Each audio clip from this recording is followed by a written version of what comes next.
Who checks the fact checkers? You're watching Making Sense with Robbie? Let's get started. The last year, 2020, seemed to be the rise of the fact checkers. There's so many conspiracies or fake news or fake claims that needed to be proven wrong. Fact checking became a thing, and fact checking's existed in the past and before, but it seems to kind of have reached new heights last year. It's something that doesn't seem to be going away, but it does seem, at least tries to influence how we make sense of things and how we understand the world around us. And fact-checking has become a sort of industry, and it exists for everything from politics to science and everything in between. And it's something that didn't seem to be that important before, but now tons of sites that are fact checkers that take claims on the internet and then say that they're wrong. But the general purpose here is to clear up the facts. But the question is, why should you trust a fact checker over someone else? What makes a fact checker an authority on a topic? Why should you believe them over somebody else? We always have to ask the question, why is this being created? Why is this being done? And it almost always comes down to money. If the fact checkers are creating this content so that people will view it, so they'll make money off of ad revenue, then that's one thing. The other side of it is that someone's funding it. Someone's paying for this sort of research fact checking to be done. But then the question becomes, is that person who's paying for it, are they buying influence? If it's something that's supported by just the casual viewers of it, then maybe that's something else. That's a different sort of motivation. And that has a different truth to it. If it's driven by advertisements, then you have to ask, is this being done just to get ads? But the other side of it is this being sponsored or is this being created for the benefit of the already existing powers that be? Because they want ideas that question the status quo to be struck down or defeated. You have to always wonder, what are the motivations? Why do these sites exist in the first place? And recently I came across a fact checker website, and I think it was from the French Foreign Press. And it's kind of funny because you have the same company that is creating the news is also being a fact checker of other stories. And so if there's an incentive to have a certain narrative, then that would certainly exist for that news creator. And therefore their fact checkers are just there to kind of perpetuate or to justify or to support the sort of prevailing narrative of the news organization itself. And I recently found a fact checker site that was for science. And it was good because it was answering science questions. It was answering questions about the health crisis. But when I read one of these fact-checking articles that had a pretty strong position against something that, from my own research, seemed to be the opposite of what was being claimed. The person who was doing the fact-checking was a PhD. So they had that doctor sort of status.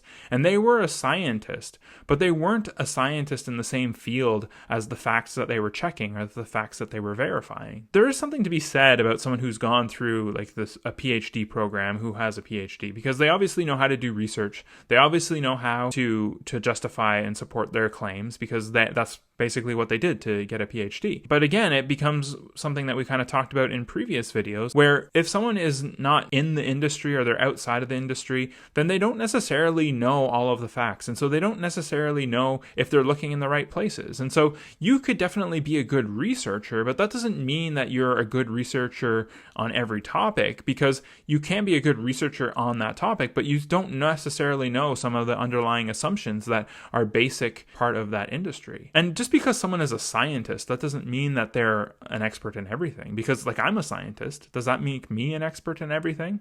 Not really. If you were to look up something on a science fact-checking website, and it's about a medical issue, are you going to trust a physicist? The physicist has a PhD, so they're a doctor. But are they an expert on medicine? Are they an expert in the field that they're making these claims about? No, they aren't. And so the question is if just because someone has credentials, just because someone has a PhD, just because someone's a scientist, that doesn't mean that they're equipped or that the right authority to justify or verify facts. That's silly, because that's not how it works. If I'm looking up something and I'm reading the opinion of a veterinarian, should I trust that veterinarian over a physicist or a mathematician who has a PhD who's making the counterclaim?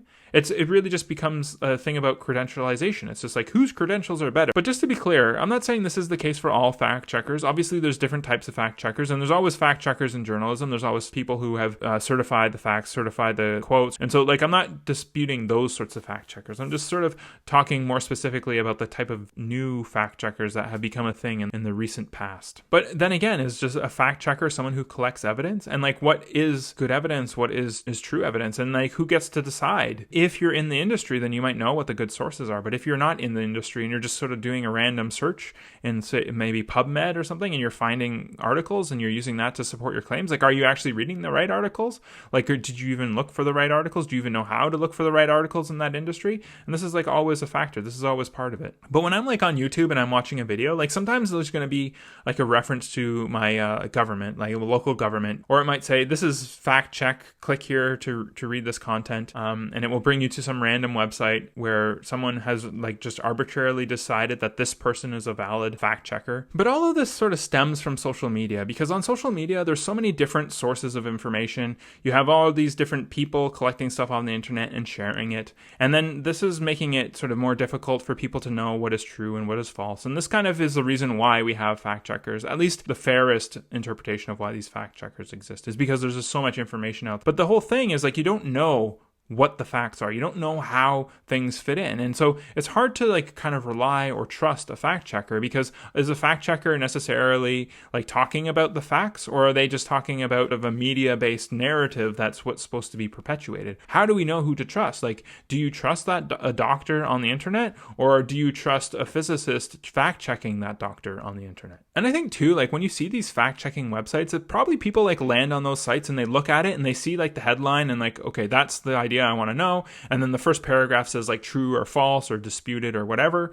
And then they scroll down and they see it's a really long article, and maybe they just drop it at that and they just leave it and they just accept the fact that, well, the headline says that this is fake and the article looks long, so it must be true. Maybe that is all that it takes to convince someone. That's all that it takes to change someone's mind. And in a lot of ways, this is kind of like an information war, right? Like it's about controlling what people believe, controlling what people understand, and controlling what the truth is. And the truth isn't what someone decides. Like the truth is something that's like objectively out. But again, like this is more about like a war about for people's minds, about influencing the way that they think about things, rather than actually like seeking the truth. Because a lot of opinions are political, even though they are said to be based on science. They are mostly political positions, because science is very limited in the types of questions that it can answer. But like in our day-to-day lives, we have lots of questions that need answering that aren't scientifically answerable. And so like we kind of rely on fact checkers, rely on sort of experts to sort of tell us what the right answer is. But like, why? The easiest thing to say is like, well, they're just looking for the truth. They're just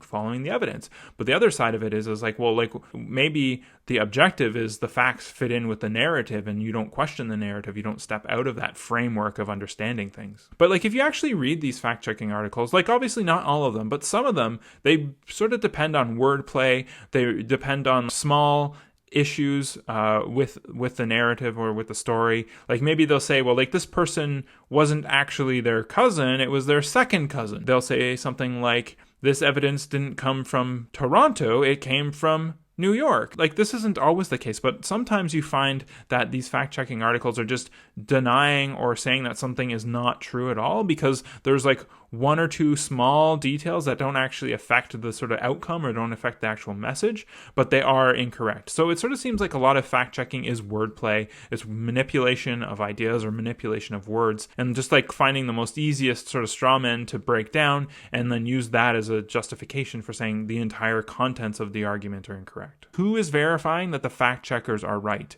We don't know. And how can we know? Because we have to rely on other fact checkers. And so this is my question for you. Like, how do you know who to trust? How do you know if the fact checkers are telling the truth? How do you know, like, even what the truth is at all? So let me know what you think in the comments below. If you found this entertaining or informative, click that like button because I'd really appreciate it. If you are curious about learning how to think about things, but you don't want to be told what to think about them, then click that subscribe button because that's what I'm here for.